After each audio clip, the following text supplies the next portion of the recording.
Hey, what's up, everybody?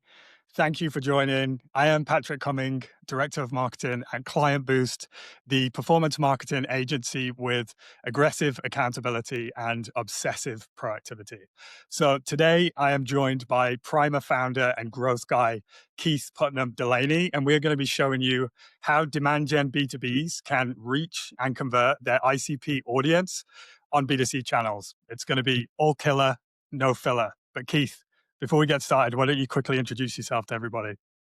Hey Patrick, I wish I had some like good quippy, taglines like you do. I got to work on my game. I'm Keith. I'm one of it's the yeah, practice, reps and sets, man. got to get out there more. Yeah. Hey everybody, I'm Keith. I'm one of the co-founders here at Primer. My background's in growth marketing and more recently in kind of product and engineering.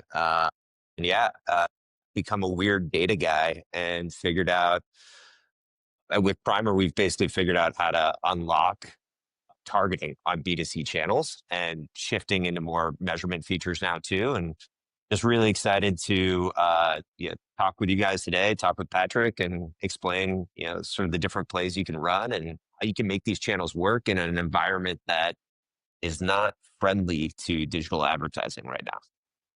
Yeah, and you could argue it's getting less friendly, I think, as well, Keith. Cool. So I'll give you guys a quick overview of the agenda of what we're going to run through today. So really starting out with the core problem that Keith kind of alluded to a little bit there, which is the reason that you actually need to expand demand generation onto B2C channels. And I think I want to preface this with everything that we're talking about today isn't theoretical. So this is stuff that we've either tried on our own ClientBoost performance channels this year, are currently rolling out with our own clients, and also from case studies that Keith has run with some of his own customers over at Primer. And so based on that, we're going to be running you through 5 new demand generation playbooks that you can run on B2C channels that is going to show you how to do that correctly, because I think we all know what native targeting on those channels is like, specifically for the B2B audiences. And then from there, I think this is a little known but awesome feature that Primer has is the kind of like tracking side of these B2C channels, which again, much harder to track than LinkedIn ads and Google ads, even to some degree. And so we're going to be talking you through how to actually measure and optimize performance of those hard to track channels. And then there's quite a lot that we're trying to squeeze in here. So if there is any time at the end, we'll do a Q&A session. But DM inboxes are open for both me and Keith if anybody wants to drop us a DM with questions afterwards if we don't get to that. So with that, Keith, I'm going to hand over to you next just to kind of discuss the main problem here on why companies need to expand demand generation to B2C channels. I mean, I think everybody understands and sees this with what they're doing on search and LinkedIn. LinkedIn CPMs are rising. Everybody's kind of pouring their money in there. With search, you kind of hit a plateau in what you can achieve, especially now that AI generated responses are starting to dominate. And then, so you're kind of like stuck in this war of attrition, essentially. So where do you find opportunity? And I think a lot of it exists on B2C channels. The problem is you don't have the filters on those channels that you need in order to target your B2B ICP. Mm. That is, I think, the core problem that we're trying to solve. Along the way, there's also a lot of challenges, I think, in making those channels work, as even LinkedIn is now 60 to 80%, depending upon the metrics you look at mobile first.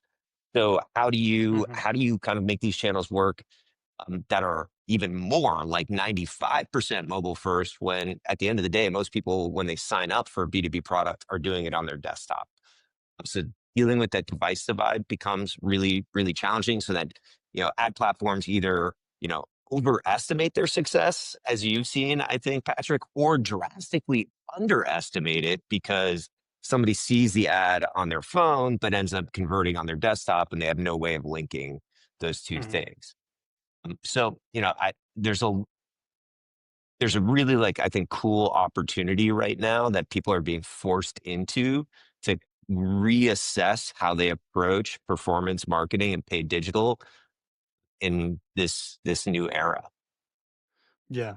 Yeah, 100%. And it's, kind of jumping on that last point that you mentioned around ad platforms overestimating their success. It really does feel like they're both overestimating at the program level. And so one thing that we say to companies is don't be using the in-platform metrics to go and take to your, CFO or your CEO or CMO to tell them how well the program is performing, because that's not the right thing to do, especially given, I think the average B2B journey is hundreds of touch points at this point. And so what you're going to find is that Google, Meta, LinkedIn, all the different platforms are going to have a conversion logged for the same closed deal. And so that's where Mhm. it's kind of overestimating their success a little bit.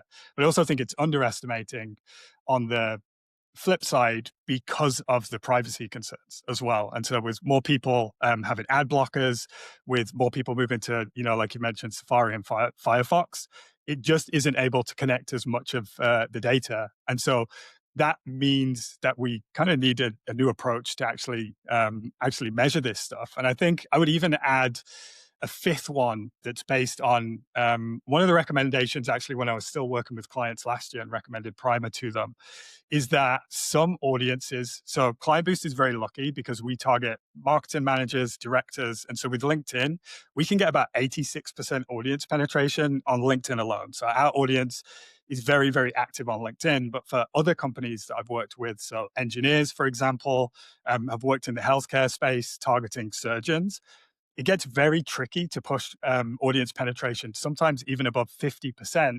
And so the only way to realistically reach more target accounts and more ICPs is to go outside of LinkedIn to channels where we know they are spending time, like Meta, like Reddit, for example, and even, to some degree, YouTube and display. Yeah, yeah, absolutely. Yeah, and I'm waiting for somebody to raise their hand and say they want to do TikTok because we've got the data. We can make it happen. Yeah. There we go. Hopefully there's somebody in the audience watching right now that reaches out to you to do some B2B advertising on TikTok. With that, I think that's a really good segue into the first playbook that I wanted to talk about, which is something that I'm calling brand lift campaigns. And this is going to be the most obvious play, but I really, really love it. And so what we do with these brand lift campaigns is the beauty of Primer, and something that we did at KlientBoost at the very beginning of 2025 was we basically rebuilt our ICP from the ground up based on the most recent data, built that audience in Primer, and then not only did we target that audience on LinkedIn ads, but we then sent that same audience to Google, so we're able to target on display and YouTube. We also sent that same audience to Reddit, and and the great thing about Reddit is the CPMs were crazy low. I can't remember the exact number, but it was like less than $5 CPMs, which was absolutely wild. And so we were able to just keep that running in the background at less than 1K a month for our audience size, which was awesome. Did the same thing again with YouTube. And for us, with this being more of a brand lift campaign, we kind of really dug into more creative video content. And so some of you may have seen the marketing metaphors videos that we released organically. And so they became kind of this pillar piece of content that was part of just a really integrated campaign that meant we were getting touch points with our ICP across multiple different channels. And so I don't want to give away too much of the secret right now because we'll talk about this closer to the end. But like the initial analysis is, and bear in mind, we have exclusively targeted a Primer audience in KlientBoost this year. And we've been able to work out that as a result of implementing this, there is 15x increase or lift in inbound form submissions from users in this audience versus users that weren't in this audience, which is pretty wild results. And I think that's just as a result of being able to get them on multiple different channels. And so this strategy is not going to be for everybody. So I think companies that are hyper focusing on maybe in-market audiences and need to be able to prove every single dollar in and every single dollar out, it's probably not going to be best for. But there are some real use cases that I think this makes the most sense for. And so one of those would be if you're seeing like low category and or brand name keyword search volumes, if that's starting to decrease, it's just a real big signal that there's more of a demand generation slash brand awareness problem that needs to be fixed, and maybe even a broader category problem that needs to be fixed. And so this is a really good play for that. There's also another one, which is just you see in retargeting audience sizes plateauing. So I say this a lot on LinkedIn. You can't rely on retargeting audiences forever. There's a finite amount of demand, and eventually you're going to hit that cap. And then, as I mentioned, the other one is LinkedIn audience penetration is starting to plateau, which was a few use cases for me working with clients that I was seeing that led us to then recommended, okay, now it's time to move over to Meta. Now it's time to move over to Reddit, for example, and we can get pretty decent match rates on those channels too. Yeah, and I want to say that there are examples of using those channels for direct response, but I think what you're alluding to is an awesome use case for especially like channels like YouTube, where you're not going to see a lot of last click conversion. Or Reddit too, I think, especially on mobile. Mm-hmm. Although Reddit desktop, we have a couple of case studies of customers seeing awesome response with awesome direct response Oh, results. nice. But the key here, I think, is because we are pushing in an audience, and you could think of this audience as like, a CSV in some respects of just a list of names that you upload, right? Because we're pushing that audience, you can create two populations. You can have a holdout group that doesn't see your ads, and then you can have a potentially exposed group that may have seen your ads, and you can compare the conversion rates of those two groups. And this is a way to statistically prove the impact of these more brand campaigns. And I think that's always the challenge that marketers run into with brands related budget is they're like, there's a shelf life on awareness advertising because it's typically very hard to prove the impact. Yeah, 100%. And so thinking about those additional playbooks that we can run, let's move on to the next one. So ICP lead generation. Keith, I'll hand over to you for this one, but this is Yeah. one that I love and I've seen some good success with too. Yeah. So there's a few different ways you can approach this, but when you think about like, one of the things that Primer excels at is we kind of bring that LinkedIn level of targeting to Google and to Meta. So what we've seen a bunch of customers do is, especially if they're mobile optimized, is if the direct response sort of CPMs and CPLs are going through the roof on LinkedIn, we start seeing people expand into uh, Google demand generation campaigns if they want to stay more targeted, uh, performance max campaigns if they have a pretty broad addressable market and can afford a little bit more waste, and then Meta as well, just like going advertising directly to a specific custom audience, no Advantage Plus, no lookalikes. But then also, you can make Advantage Plus and lookalikes work for you.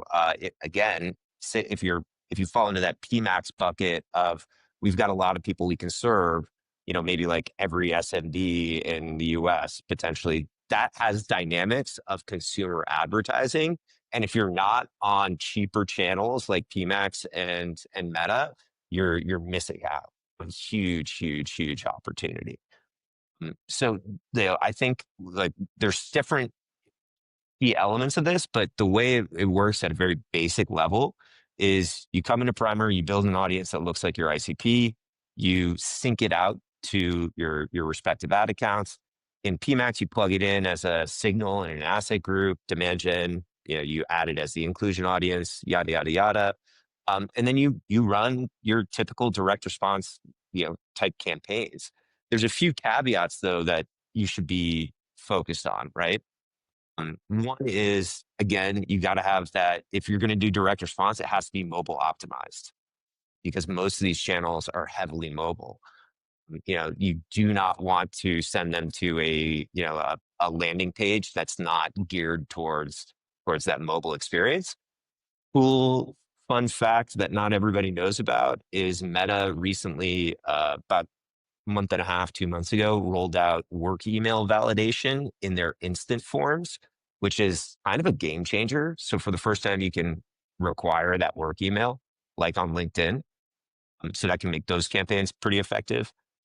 And then if you are going to do more of that broader approach with Performance Max or Advantage Plus and lookalikes, there's really like a really cool use case for us around suppression audiences. You can not only build that audience as the 1% lookalike and add it into the ad set, but then you can build an audience that looks like everybody you never want to serve ads to. You apply it as exclusion on those ad sets. And then you're basically telling, for example, the Meta algorithm, hey, do your thing, work your magic. But if you see this population of people here, don't go here.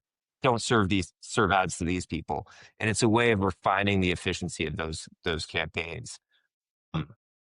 Yeah, yeah, that's it in a nutshell. I know we got a lot to Yeah, cover. we I have think that's a indeed. segue for the next one too, It's a right? yeah, it's a Yeah. perfect segue, and I kind of wanted to just add another little tip around probably both the playbooks that we've run at the moment, which is on like you don't. I think with Meta specifically, you also don't need to reinvent the wheel too much compared to what you're doing with other channels. And so, for us with Meta, we ran essentially on the lead gen side the exact same conversation ad structure that we run on LinkedIn, and it worked really well. So we did have a higher volume of low quality leads with Meta, which is something to be aware of. But actually, when it came down to kind of brass tacks at the end, I think cost per SQL. So SQL for us is book to discovery call, agreed to go on to then an opportunity call where we talk contract details.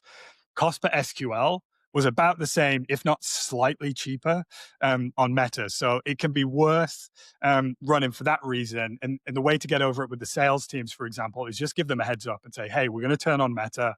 There is going to be an increase in low quality leads.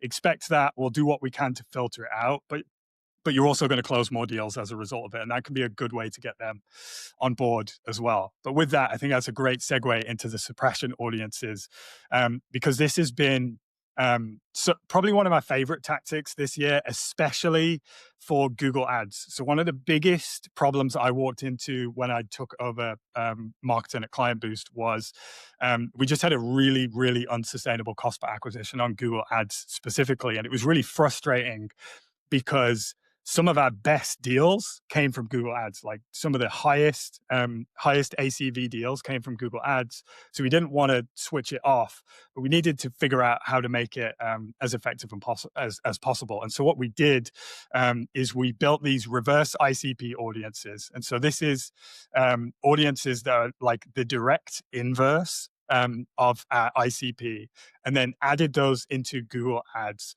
And so that meant that we could have like a pretty good fail safe to reduce the volume of low quality leads coming in from Google Ads. And I know this is that's Google Ads search, for example, but also I think would be a useful strategy to experiment with on PMax, for example. I think it would work there too. And Yeah. so yeah, Oh, just you one can thing. It yeah. unfortunately can't work on PMax. The only suppression you can do on PMax is keyword suppression, which, yeah. Yeah. Yeah, damn. That's frustrating. That would have been cool to be able to do, but definitely on search campaigns this works. We even added it, and I can't say exactly how much this helped our campaigns, but we even added these suppression audiences to, for example, LinkedIn campaigns, just to try and reduce the likelihood of LinkedIn maybe going having a little bit too much creative license with our targeting. Same thing when we ran the Meta campaigns, and yeah, we on the LinkedIn side, we're doing so little audience cleanup as a result of this. And also on the Google side, just saw like a really like a really drastic reduction in the number of low quality leads. One thing I would say that you might expect to happen with the reverse ICP audiences is it will reduce the overall number of inbounds, but you will also see cost per opportunity decreasing. And so I can't even read my own screen there, but I think for us, we saw around 40% in platform cost drop in cost per SQL. There were also, some other, just general campaign cleanup stuff that we did, but that was a big factor in helping us have such a big reduction there. That yeah, I think anytime you're doing something in a B2C platform where you're exerting more control over it. Hmm. So if you A/B test, like you're doing some sort of native targeting on Meta, you're doing something on search, and you A/B test like with tighter control or without. The without tighter control is gonna like the upper metrics are gonna look better, right? CPLs are gonna be cheaper, CPMs are gonna be cheaper, CPCs, but your qualified cost per lead is going to be a lot higher in comparison. So I think it's a great point to sort of think about focus on the qualified rate ultimately, because that's really what matters, and overall qualified volume. Yeah, I would agree. And this is kind of triggering something again. Just another little tip for some of the demand gen and performance marketers listening in today. I had a really good conversation with kind of director of business intelligence, who's kind of the mad scientist when it comes to conversion tracking, analytics, and reporting, and all that sort of stuff at KlientBoost. And one of the things he mentioned to me is that when it comes to measuring performance in platform, you want to be using those in-platform metrics, like CPMs, like dwell times, engagement rates, CTRs, all that sort of stuff. But as soon as you come outside of the platform, you're trying to measure the performance of a channel, you really need to not be using those in-platform metrics. And like you say, look at, well, what's the just net conversion rate along the pipeline and which of the channels are most efficient? And what you do find is that when you transition from kind of relying on the broad targeting in algorithms in these platforms, which I just don't think have figured out how to do B2B yet. And I think they're a really long way away from being able to do it because it's so complicated. That yeah, you do tend to see a pretty steep reduction in cost per acquisition, especially on like the SQL closed one side, even if it maybe looks like there's some inflated metrics on the front end. Cool. So I briefly skipped over the audience signal slide there because I feel like we kind of touched on that a little bit. And there's definitely at least two more cool snippets I want to talk about. And one of those, again, another one of my favorites, talk about this all the time, is pipeline retargeting. It honestly blew my mind how many B2Bs wanted to remove pipeline from targeting in paid ads. And I think it's typically a sign of an organization that maybe doesn't have a lot of kind of sales and marketing alignment. Everybody's trying to fight for credit, which kind of like hearts out to people that are dealing with that. But for me, if I was to only be able to run one campaign, it would be the pipeline retargeting campaign. I think the lift that you get from this, you can see there examples that Keith's run is like plus 50% improvement in win rate. I've ran campaigns in the past where we've been able to even show the difference in like ACV. And so we typically see higher ACVs and higher close rates. And when you start taking that information to the sales team, to the CFO, to the CEO, that's when they really start understanding the power of marketing and what marketing can do for them. Because it's really difficult to kind of disagree with those kind of that raw data. And so with pipeline retargeting, really straightforward to do in Primer. And so you can just you can hook Primer up to your CRM. It will then sync contacts into Primer. The reason that I like Primer for this, as opposed to just using like a direct HubSpot integration, one, there's just more channels that it can port to. So you can run this as a separate kind of retargeting layer on Reddit, on Meta, on YouTube, etc. But Primer also now has ICP filtering for those contacts. And so you can add an extra layer of protection to shrink those retargeting audiences to the contacts that make the most sense to target. You can even then just batch them into different segments within Primer, which is a little bit trickier to do in HubSpot specifically, and can have a really, really big impact on, I'll again, close rates and lift. I'll throw out another one, another way to run this play that I kind Yeah, of I tend to do, which is I actually pull in the companies with the open yeah, opportunities or the companies that are in funnel, and then I use within Primer, I use like our job title targeting departments to expand not just to those hmm, contacts associated with the opportunity, but to finance, legal, procurement, IT, potentially all the people who might be involved in approving this deal to try to build awareness and familiarity with them. And then the hold, again, you could do a holdout group of opportunities that don't get ads versus opportunities that do get ads. And that's how you make the business case for doing this. Yeah. yeah, yeah, for sure. And I think again, that's another one of the plays that we actually ran this year. Was I think we chose COOs because we found like chief operating Mhm. officers tended to be in the buying committee, CFOs, CEOs, finance team, and legal. And what we did is created content specifically for the kind of pain points and gain points and jobs to be done that our service was relevant to them, and found the weird thing was we ended up actually having a higher click-through rate on this pipeline retargeting campaign when it was to the CFOs and CEOs and COOs, even than the marketers. And we get pretty wild click-through rates even on the marketing side. So that was pretty cool. It's awesome. Yeah. Yeah. So to wrap things up, I figured we were going to be close to the wire today. So measuring impact. I wanted to kind of talk through, the case study of ClientBoost here. So we switched all targeting from native. So we're using native targeting across all platforms to Primer audiences across LinkedIn, Meta, Google, and Reddit. On Google, we didn't manage to make PMAX work as much for us. I do know plenty of B2B SaaS companies that have been able to make it work though. We use YouTube and display. And so we even tried media mix modeling to measure lift, and we didn't get any statistical significance. And so that's one thing I've realized. I think most B2Bs, especially B2B SaaS with very, very low conversion volume, I think the only way you would be able to make MMM work would be related to clicks, which is not going to give you any good data to make useful business decisions that really drive growth. And so one really cool feature that we were able to kind of beta test for Primer was conversion lift analysis. And so as Keith mentioned, what happens by us being able to have every single channel have the exact same audience on it is that then inside Primer, they can create holdout groups. So a select portion of the audience. So you can see here, I guess that's maybe 5% of the audience didn't see ads, for example, or even 50% didn't see ads. And so what we can then see is what was the conversion rate between people that did see ads versus didn't.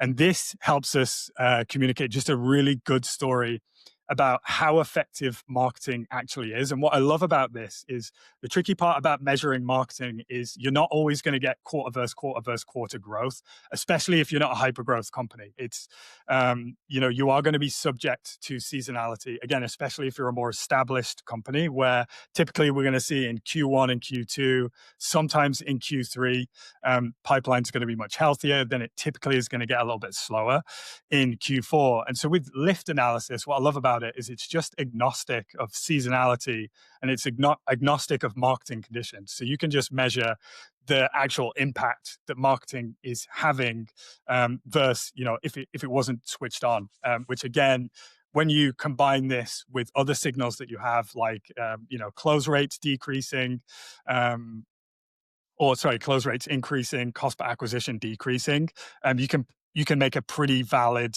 argument for either increased investment in marketing or a good defense of budget moving into the next year. Couldn't agree more. And if you're not seeing a lift, we will show that to you because there are examples where, it's not working and you got to mix it up. Yeah, Yeah, it's a exactly. check it out. We'll be releasing this feature to 100% of users by the end of the year. Awesome. Keith, we're slightly over time here, but that was a lot of useful information. As always, really appreciate your time today. Hopefully we can do this again in the future. Love it. Thanks for having me, Cheers. Patrick. No worries. Thanks Bye. everybody for watching.